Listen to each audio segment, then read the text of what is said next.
Hola a todos, bienvenidos de nueva cuenta a esta sesión de Súnesis Entendiendo la Biblia. El día de hoy estaremos con un invitado muy especial, un amigo ya de años de Súnesis. En años pasados ha estado asistiéndonos y visitándonos en la ciudad de Hermosillo, compartiendo varios cursos. Uno de ellos principalmente ha sido el libro de Santiago, pero también las epístolas de Pedro. Este doctor es de Latinoamérica y es experto en Nuevo Testamento. Así que es un gusto tenerle de nuevo con nosotros, doctor Nelson. Siéntase bienvenido. Estar conversando un rato, aunque sea aquí por Zoom, es mejor hacerlo alrededor de una mesa, pero está bien. Disfrutando. Sí. También estamos aquí con nuestro amigo Jack, eh, que ya estamos listos por las preguntas y dudas que tenemos. Estaremos abordando el tema del libro de Santiago, un libro donde se ha profundizado demasiado y específicamente con Doctor Nelson, pero hay algunas inquietudes y sobre todo Jack tiene algunas preguntas muy importantes que creo que sería bueno observar. También nos comenta el Doctor Nelson que acaba de terminar su curso de Santiago, así que viene recién afiladito de este tema. Así que adelante, amigo Jack. ¿El hermano de Jesús o es otro Santiago? ¿Y cómo podemos entender quién es o conocer quién es Santiago? ¿Y es importante saber esto o no? Gracias, Santiago, eh, siervo de Dios y del Señor Jesucristo. Así que esa es la única pista del libro que tenemos. Pero la tradición de la iglesia, temprano en la historia de la iglesia, lo asoció con Santiago, el hermano de Jesús, y en la Biblia el nombre Santiago es muy popular porque es Jacobo o Santiago es el nombre de uno de los patriarcas, así que era un nombre muy popular.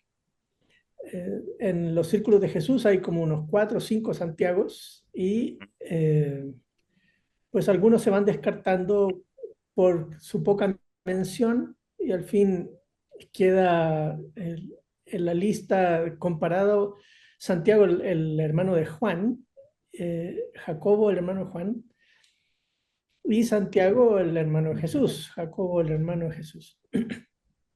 Pero como Jacobo o Santiago, el hermano de Juan, murió muy rápido en el libro de Hechos, Herodes lo mata, ¿recuerdan? Por eso la Así. mayoría de autores concuerdan que al menos el Santiago, hermano de Jesús, es quien está detrás de la carta. Eh, Aunque él hace como un año atrás oía a alguien hablando y defendiendo la idea de Jacobo, el hermano de Juan, pero en realidad es muy aislada la opinión esa. En términos generales, es Santiago, el hermano de Jesús, la, la inmensa mayoría de autores que identifican como autor o en nombre de él, porque también hay muchos autores que piensan que el libro de Santiago fue escrito después y usó el nombre de Santiago como respaldando la autoría del libro. Yo pienso que Santiago, el hermano de Jesús, y que el libro se escribió temprano en la historia de la iglesia, quizá fines de los 40, inicio de los 50 por ahí, eh, a cristianos judíos que están viviendo en algún lugar del imperio, no sé dónde, porque tampoco dice dónde están sus destinatarios, pero por la carta se puede ver que son cristianos judíos. Ahora tú preguntabas por qué es importante saberlo. Realmente no es tan importante el nombre para la interpretación del libro, aunque sí para la conversación de hoy en torno al Sermón del Monte y la estrecha relación que tiene el libro de Santiago con el sermón. Por eso el círculo de Jesús, que oyó de primera mano esas tradiciones, pero también, de nuevo, es pura especulación.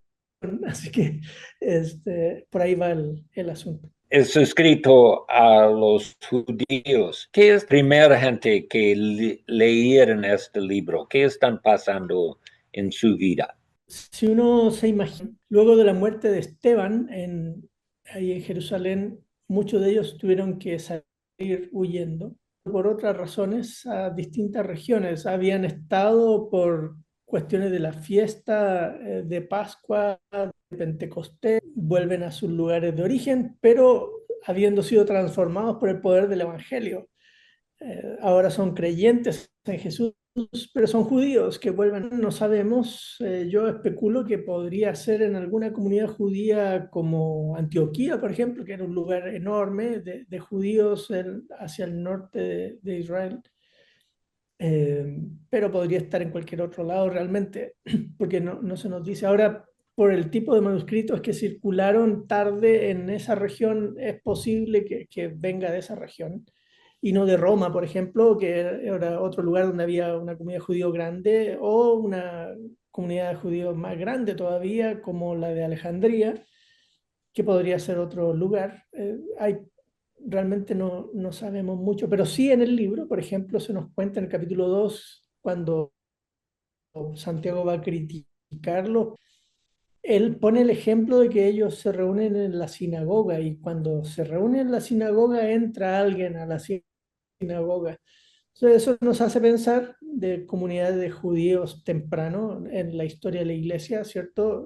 Porque incluso en los viajes de Pablo ustedes recordarán que el primer lugar donde llegaba era las sinagogas y ahí es donde se juntaba con las personas y les anunciaba el Evangelio y muchos judíos en torno a la sinagoga se fueron convirtiendo al Evangelio. Entonces la sinagoga siguió siendo el lugar de encuentro para los judíos bien avanzado el segundo siglo y así que no, eh, por lo menos son judíos que se reúnen, judíos cristianos que se reúnen en sinagogas.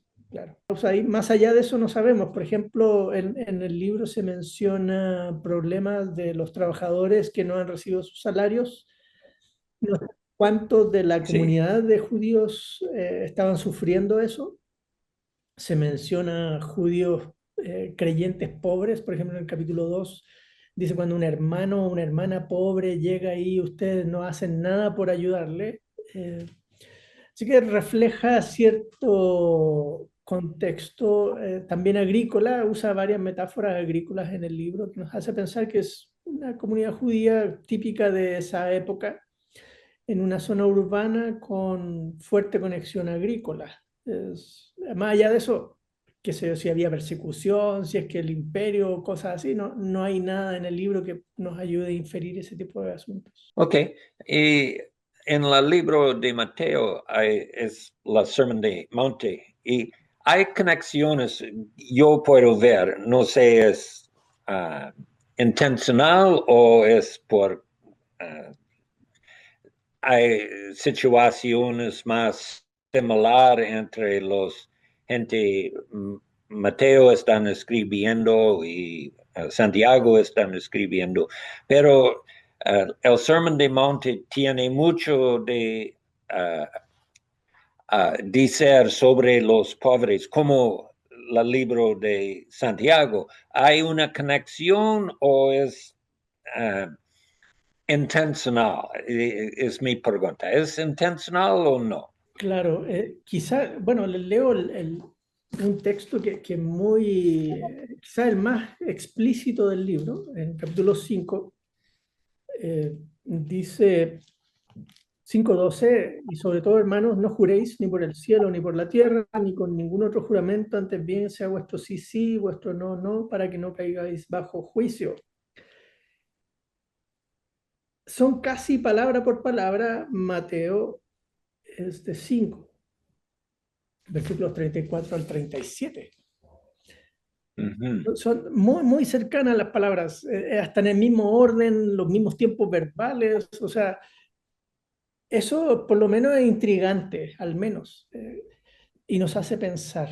Hay otros textos que podemos conversar un poquito más adelante que nos hace pensar que hay bastante traslape. Ahora, ¿qué está pasando en el libro? Eh, los evangelios se fueron desarrollando paulatinamente. Ustedes recuerdan, las comunidades de creyentes oyeron directamente a Jesús hablando y contando sus historias.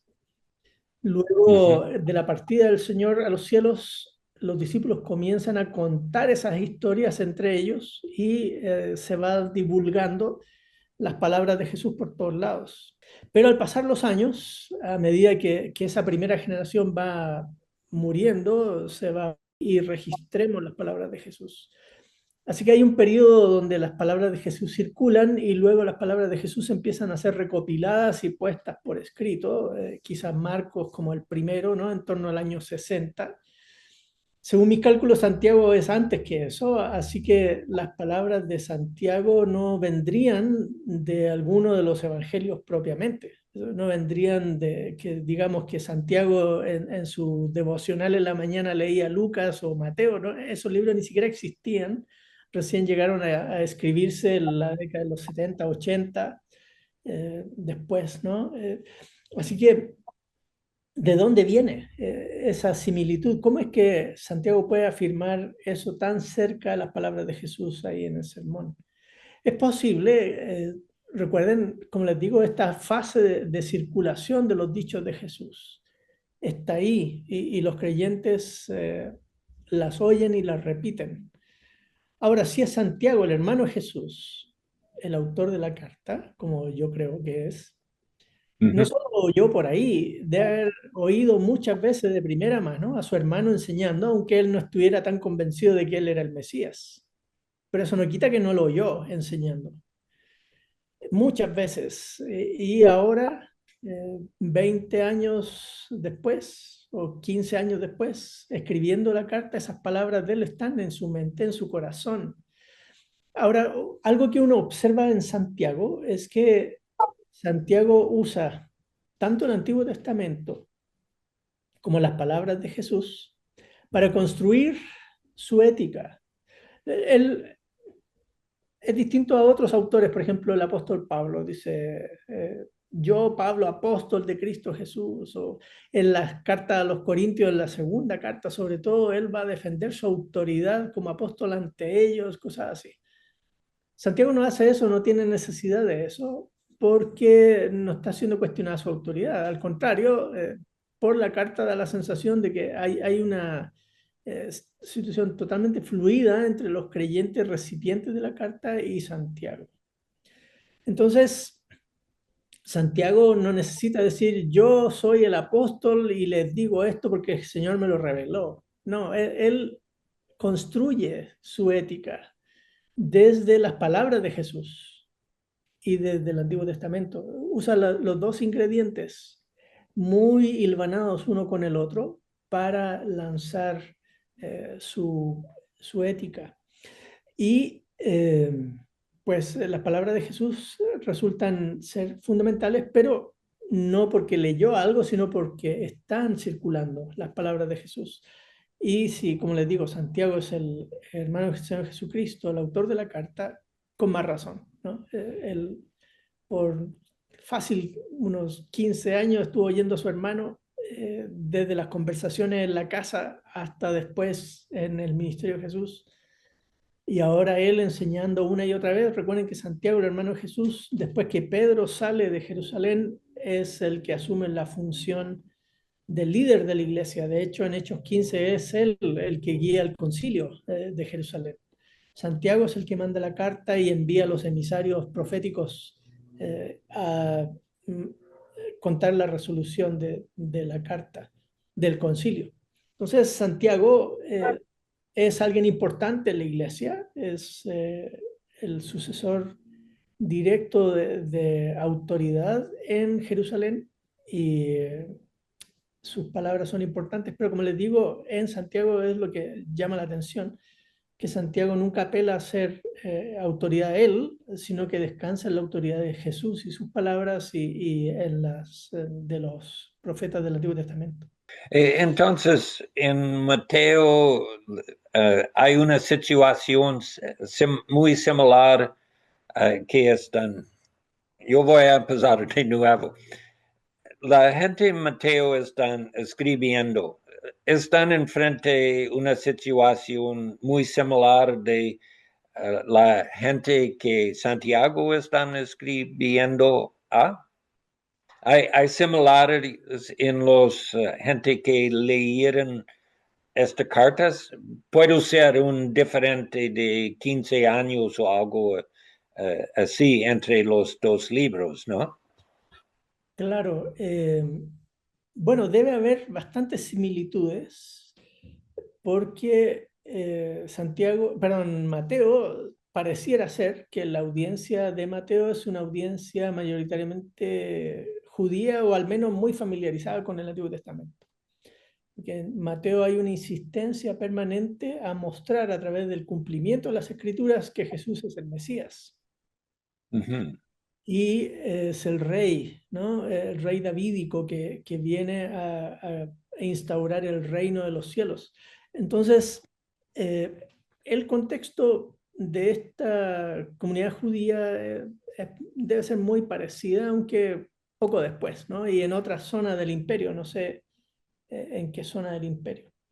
Entonces, se ve esa similitud, pero ojo, también hay similitudes con Lucas.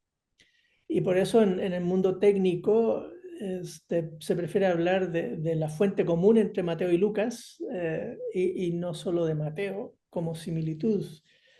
Eh, pero de todos modos, las palabras de Jesús resuenan en toda esa comunidad de creyentes de esa primera generación. Eh, sí, ahora, más allá, como les digo, es difícil saber qué situación vivían los destinatarios primarios de Mateo. Si es que hubo destinatarios primarios originalmente, ¿no? Algunos autores piensan, como Richard Bauckham, por ejemplo, que el libro o los evangelios en general están desde un principio pensados para ser difundidos masivamente y no solo a una comunidad en particular, aunque, como les digo, predomina un poco la idea de un saborcito judaico en el libro, eh, a diferencia de Lucas, que es un libro un poco más general en su tono. Y Mateo, por ejemplo, en vez de hablar del reino de Dios, evita la palabra Dios y usa el circunloquio de los cielos para referirse al mismo reino. Entonces, ese tipo de cosas nos hace pensar que la audiencia es mayoritariamente judía o al menos cercana a la sinagoga. Héctor, ¿tienes preguntas? Bien.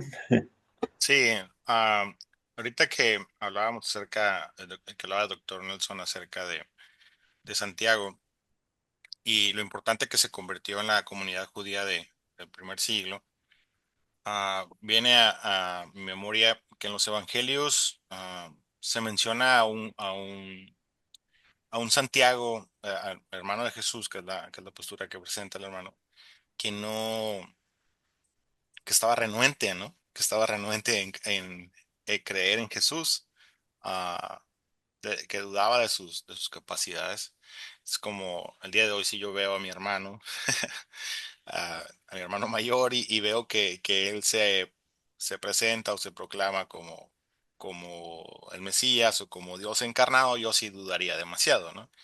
Entonces, ¿qué es lo que pasa con él que posteriormente lo vemos liderando a la iglesia?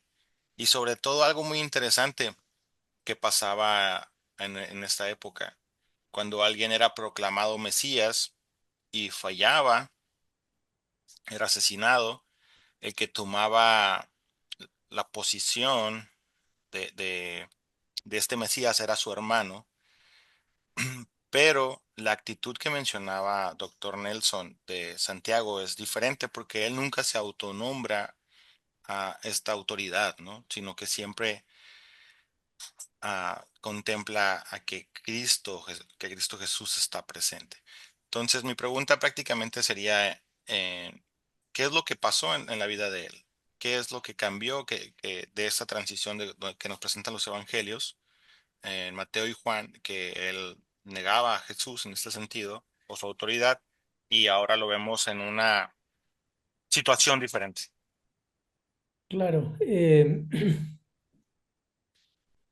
no estamos tan seguros de cómo fue el proceso de comprensión de los hermanos de Jesús. Y eso es importante recordar. Los hermanos de Jesús nunca actuaron en contra de Jesús, sino con una duda, ¿no? De plano, este no es el Mesías. Esa es un poco la idea. Pero no rechazaban sus enseñanzas per se. De hecho, en Juan, que es el único que habla de eso, los menciona un poco escépticos. Le dice, bueno, si eres el Mesías, tienes que revelarte. Y Jesús le va a decir, no ha llegado mi hora. Y aún así se va a la fiesta después, ¿no?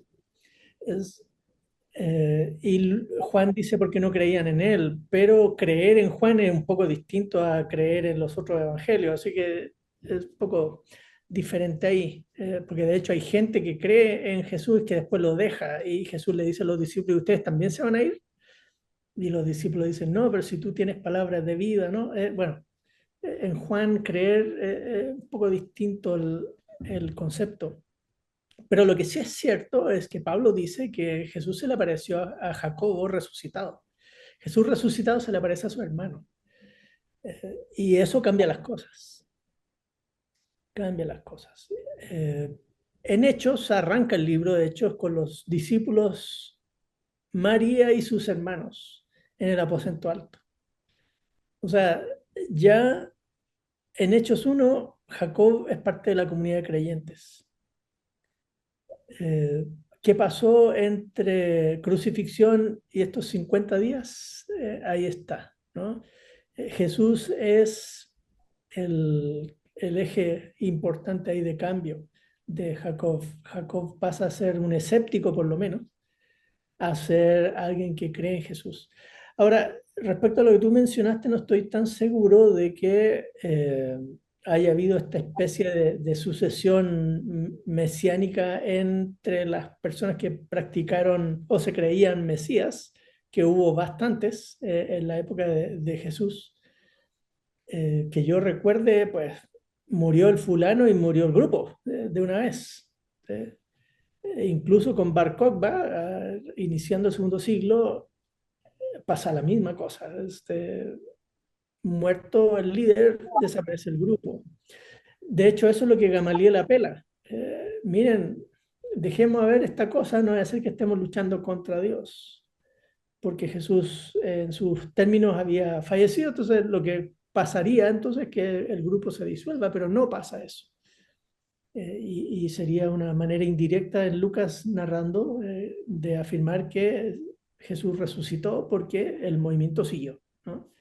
Es parte de lo que uno observa con el discurso, al menos en la forma en que Lucas lo presenta. En Mateo, en el Sermón del Monte, en mi estudio, yo veo como el Padre Nuestro es en el centro de sermón. Y en muchas maneras tiene una relación con las otras partes del sermón. Dar perdón y orar por comida, pero todo es en una comunidad, porque los verbos están plural, nosotros, no yo. Toda la oración es nosotros, nunca leímos yo quiero o yo necesito esto. Entonces mi posición es Padre Nuestro es un resumen de todo el sermón. No sé, ¿tú piensas lo mismo o no? ¿Qué piensas sobre esto? Al menos es un índice.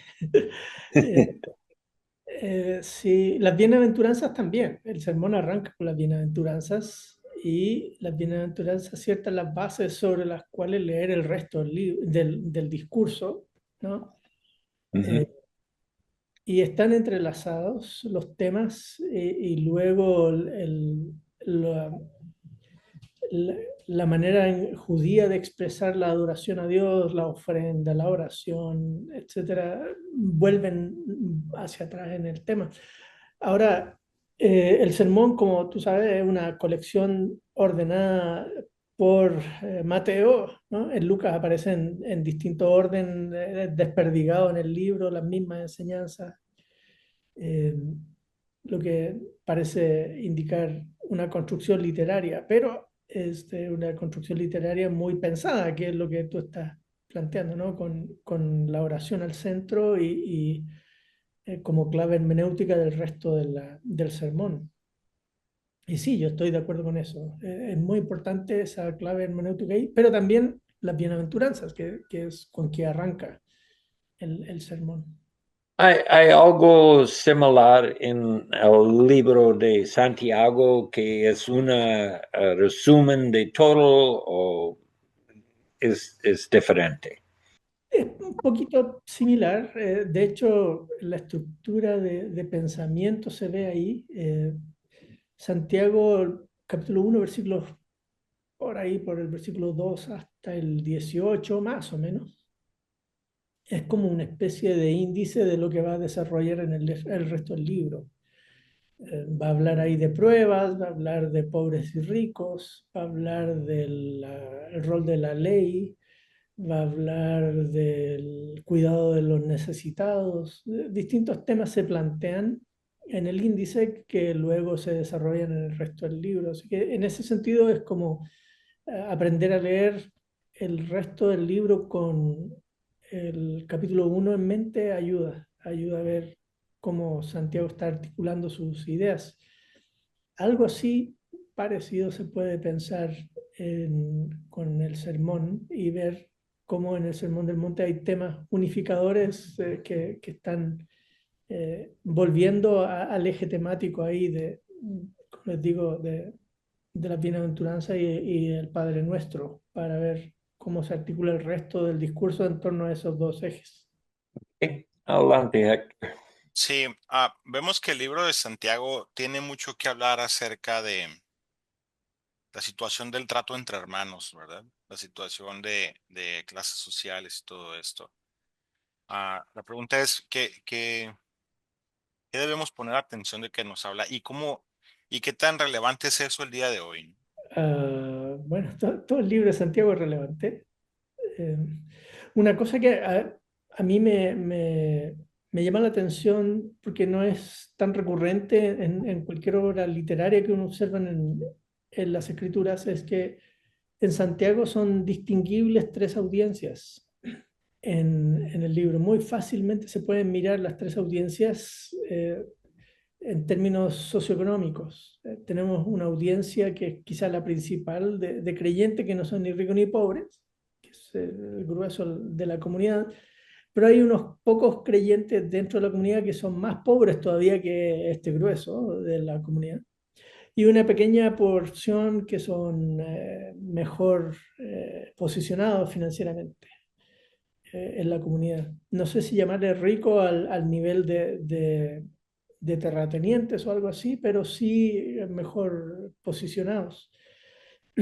Y estas tres audiencias corren a lo largo del libro, entonces un buen ejercicio para leer Santiago es pensar cada vez cómo lo leería el pobre, cómo leería la persona que está entre medio, cómo leería el rico, la misma enseñanza, porque las percepciones varían y el impacto retórico cambia dependiendo de cuál de las tres audiencias es la que está primando bueno, no primando, sino en cualquier momento. Hay que recordar que estas cartas estaban pensadas para ser leídas en voz alta, entonces está toda la comunidad reunida y alguien leyendo en voz alta el escrito y la gente reaccionando dependiendo de su situación. Sintiéndose caliente los que avergonzados o emocionados, ¿no? Claro, sí, algunos con esperanza, como al fin alguien entendió lo que estamos viviendo y otros, ay, creo que la regué, no debía haber hecho eso, sí, es parte de esa multiaudiencia que es perceptible en el libro, como te digo, en otros textos no se logra ver eso, es como más plano, una audiencia más como una mezcla más heterogénea, más homogénea.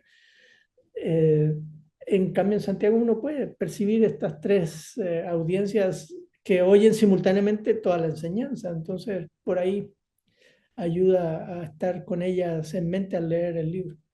Interesante porque probablemente cuando están en reunión como una iglesia es en una casa que tiene más que las otras personas, ¿no? Eh, Sí, bueno, en Santiago creo que se juntan además en la sinagoga. Sí, así que, claro, los creyentes todo el primer siglo se juntaban y avanzado el segundo siglo se juntaban principalmente en casas, pero no solo casas. Como vemos aquí, se juntaban en sinagogas también. eh, o en el templo, en el caso de los cristianos de Jerusalén, se juntan a orar por la tarde y bueno, tenían distintos lugares de reunión. eh, y sí se percibe eso en el libro también, claro. sí, sí, pero después de primer años después van a juntar en una casa y es la rico que es su casa y puedo escuchar estas palabras ahí. Es interesante que él va a pensar, es mi casa, yo tengo, y pobres en mi casa también, en Santiago están hablando sobre esta relación, ¿no? Claro, claro, claro. Sí, por eso es impactante. Y por eso cuando uno aprende a leer Santiago en estos tres planos, estas tres líneas de impacto retórico, le ayuda a pensar un poco en cómo sería esa audiencia de Santiago oyendo la carta. En ocasiones, esto me hace pensar en ocasiones, ahorita que decía ya acerca de la casa de las personas con eh, con más riqueza o con más recursos monetarios. A veces cuando me ha tocado ver que la gente apoya, que otorga algún recurso tomamos la postura de tener cierta autoridad sobre cierta vida, ciertas vidas o sobre ciertas cosas de lo que estamos apoyando. Y creo que puede ser algo que es un mal hábito, porque la idea no es dar para tener autoridad sobre la vida de las personas, sino es dar con el propósito de bendecir, ¿no? Y creo que eso que menciona Santiago es atacándonos, no meramente el acto de sentirse que tiene más recursos, sino por qué estás haciendo las cosas y tocando en realidad el corazón también, ¿no? Sí, tiene toda la razón. Ahora, un pequeño detalle histórico. Mientras oía Jack, recordé una conversación que tuve una vez con el profe Bob Yarbrough sobre este asunto de los ancianos en las pastorales. La vinculación con que si es rico tiene casa y en la casa se juntan, ¿no? Entonces, eh, la iglesia se junta en la casa de los ricos. Pero eso no es siempre cierto. De hecho, por ejemplo, en Hechos, cuando se acuerdan que se cae Eutico, se queda dormido y se cae de un tercer piso. En esas estructuras romanas de casas de tres pisos, en el primer piso vivía la gente más rica y así para arriba hasta llegar al tercer piso con cuartos grandes, con una poca ventana y nada de iluminación interior. Esa es la escena que se dibuja ahí. Son creyentes que están reunidos en un cuartito grande en el tercer piso de una estructura de edificio de ciudad. Eso no sería la casa de un rico, sería la casa de una persona eh, sin mucho clase media, sin mucho, si es que se puede hablar de clase media en el mundo antiguo. Es, Así que no siempre los cristianos se juntaban en casa de Lidia. Lidia, claro, es una persona acomodada que abre su casa, pero no siempre la casa es la casa de alguien acomodado. Eh, pero en la casa, de todos modos, y las dinámicas sociales de la casa se dan ahí. Y siempre la tentación del dueño de casa pensar que además el dueño de la iglesia, ¿no? Este, que entonces tiene potestad sobre las personas y todo eso, claro, se da. Y eso es siendo rico o no siendo rico, da lo mismo, es una cuestión del corazón. Y Recuerdo una vez que hace años, ya creo como unos 4 o 5 años, estábamos hablando de que íbamos a iniciar iglesias en casa. Y usted nos dijo, nada más tengan cuidado porque cuando se hacen iglesias en casa, puede en ocasiones que las personas quieran tener autoridad sobre las vidas de las personas. ujú. Entonces, creo que es una advertencia verdadera, ¿no? Creo que es algo que pasa dentro de el círculo cristiano, ¿no? Sí, y es una cuestión sociológica natural, porque la persona dueña de casa es la que usualmente está preocupada de quienes viven en la casa, de su bienestar, de su salud, de su alimentación. Entonces de repente se irrumpe porque ahora hay otras personas que entran en juego en esta casa que es recurrente, ¿no? Al menos un periódico, no sé si una vez a la semana, pero por lo menos periódico. Entonces empiezan a ser como parte del clan y empiezan a ser percibidas como un clan. Y el jefe del clan, pues el que está a cargo de la gente, ¿no?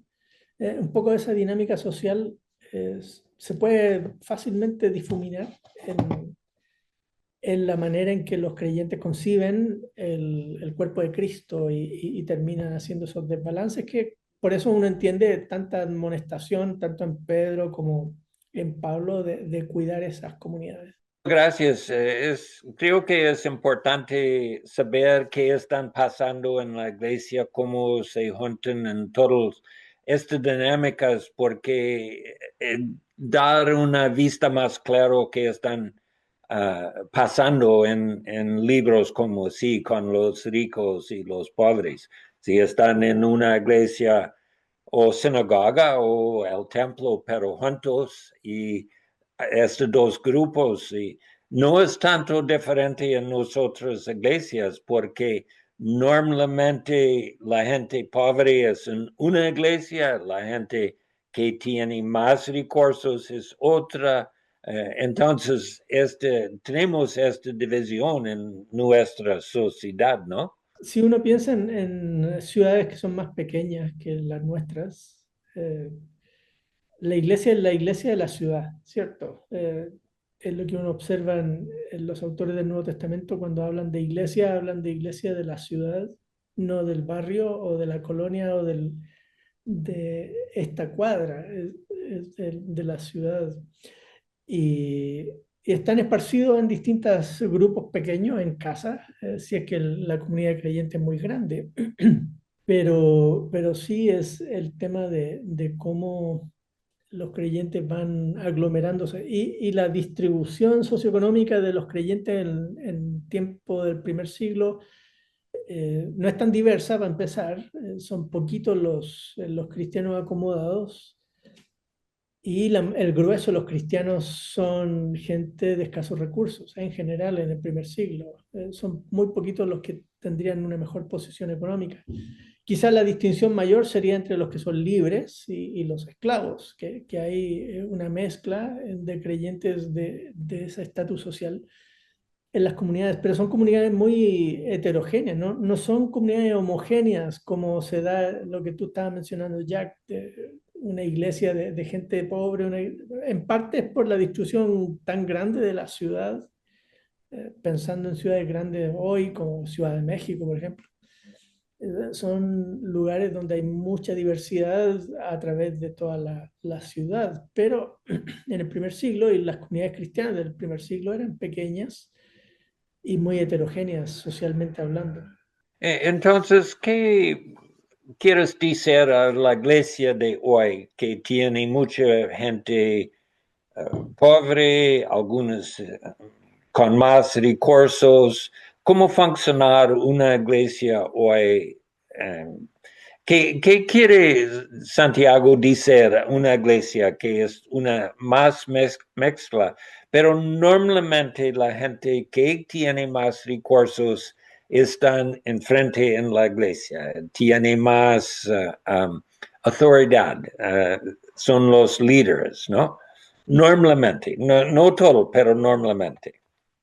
Y sigue siendo un problema y genera conflicto en las comunidades de creyentes, porque en lugar de seguir, y ya me salí de Santiago, ahora estoy con Pablo. No, Pablo da, si es que Pablo escribió las pastorales, no, ese es otro asunto, pero al menos en las epístolas pastorales aparece una lista de cualidades del liderazgo y en ninguna parte de la lista dice que tenga cierto estatus económico como Sí, requisito. Son otros los requisitos. Entonces, cuando estamos lidiando nosotros como comunidad creyente de elegir nuestro liderazgo, debemos mirar esas virtudes expresadas en esas listas y no el presupuesto con el que aporta la congregación. Ese es parte del asunto. Y lo otro que creo que sigue siendo un talón de Aquiles en general es que no necesariamente buscamos las personas sabias que nos guíen, sino al hermano más antiguo, a la familia más numerosa. No, no necesariamente la cuestión económica es un factor en algunas comunidades, sino estos otros factores. La familia de los fundadores, así que lo que digan ellos, pues eso es, aunque no necesariamente sean las personas más sabias. Y, y creo que el tema de la sabiduría, que es un tema muy importante en Santiago, es la solución para muchos de los líos que nos generamos nosotros mismos en las comunidades de creyentes, porque nuestros liderazgos carecen de sabiduría a veces. Y basta con preguntarle a la señora más anciana de la congregación, sabia ahí, que su opinión nos ayudaría a discernir muchos líos, pero no nos atrevemos a preguntar porque es una mujer, por ejemplo. Eh, Ese tipo de cosas son las que pueden mejorar las dinámicas de iglesia. Y en el caso de Santiago es interesante porque Santiago habla de maestros en el capítulo 2 y de ancianos en el capítulo 5. Esa es su estructura de iglesia, ¿no? No es más diversa que eso en estructuras de liderazgo. Y en el caso de los ancianos, en Santiago se les dice que los ancianos deben estar atentos a las realidades de salud de los hermanos, porque si hay alguien que está enfermo, debe llamar a los ancianos para que oren por él. No se nos dice cuántos ancianos, no se nos dice qué características de ellos, pero a la luz del libro uno podría pensar que Santiago está esperando que sean personas sabias con sensibilidad de oración como la de Elías, ¿no? Que ora con poder, como dice ahí, que la oración eficaz del justo puede mucho, ¿no? Así que hay varias características que se pueden desprender del tipo de liderazgo. Y en capítulo 2 perdón, capítulo 3 todo el asunto del discurso, de controlar la lengua, nos hace pensar que entonces los maestros que Santiago tiene en mente son personas sabias, no personas cualquiera que están detrás de la enseñanza de la congregación.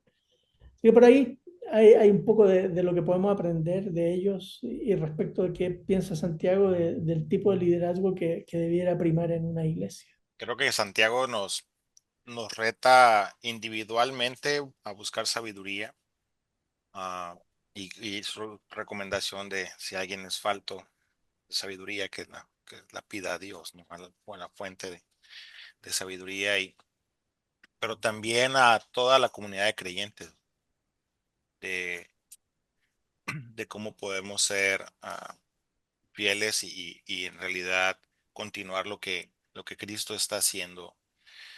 Y muchas gracias por este tiempo, doctor, que nos ha regalado. La verdad, me ha hecho a pensar en mí, mi vida, y sobre todo también pensar en cómo funciona mi congregación y, y tratar de, en ocasiones, autoevaluarnos sobre cómo tomamos decisiones.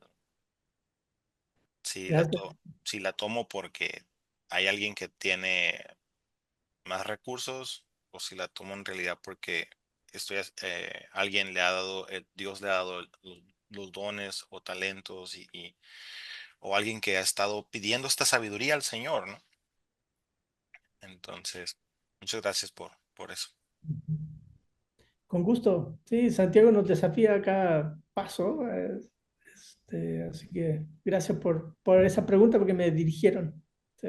no, muchas gracias. Y el tema de sabiduría, mi pensar, mi dar, pensar en el Sermon de Monte también, porque los últimos frases en el Sermon de Monte es las dos personas, una es que es sabia, la otra es nacio y su casa que cayó cuando viene la lluvia. Entonces hay más conexiones entre Santiago y el Sermon de Monte también. Claro que sí, sí, sí. Pero muchas gracias por este tiempo. Fue muy, muy precioso. Gracias, gracias por la invitación. ¿Hay algo más que quisiera agregar acerca del libro de Santiago? Algo que no debemos olvidar acerca de lo tan relevante que es este libro. Uy, Santiago nos invita a leer el libro comunitariamente. Uno puede pensar, yo carezco de sabiduría, se la pido a Dios, ¿no? Pero esa sabiduría es para vivirla y expresarla en comunidad, como dice al final del 3. ¿Hay alguien sabio entre vosotros? Muestre. Muestre. ¿Sí? Y el tema tiene que ver con comunidad, con lo que no está pasando en el capítulo 4. La sabiduría está falta ahí, por eso hay pleito, no responde la oración del Señor porque tienen motivo egoísta, etc. Y el libro termina: si alguien hace volver al que se extravió el camino. Eso es comunidad. Comunidad que está atento al otro. No somos grupos individuales ni individualistas. Somos comunidad. Y Santiago nos desafía a eso, a vivir nuestra fe cristiana en comunidad. Y una comunidad que se expresa amor, una comunidad que se une a través de la sabiduría que el Señor nos da, que está atenta a las aflicciones de la viuda y el huérfano, ¿cierto? Eh, Vivir en comunidad, la sabiduría en comunidad, no sé si sería un buen refrán para describir Santiago, ¿no? Es un lindo libro que nos invita a leerlo con esos ojos. Ya saben, hermanos, cuando veamos a Santiago en nuestra Biblia, es un libro que tocará nuestro corazón, tocará nuestros pensamientos y sobre todo nos ayudará a vivir esto en comunidad. Y los animamos a que congregacionalmente podamos estudiarlo, profundizar en este material y sinceramente creo que cambiará nuestra forma de comprender lo que Dios está haciendo en la iglesia y con la iglesia. Amigo Jack, no sé si quieras agregar algo más para terminar. No, creo que no es todo, pero es suficiente por una hora. Ok, pues nos vemos. Dios Ok, les los bendiga. vemos. Muchas gracias. Dios Bye les bye. bendiga. Bye bye. Gracias, doctor Nelson. Un Bye, gusto, bye. Dios bendiga también. Un abrazo a Sale. todos los amigos por allá.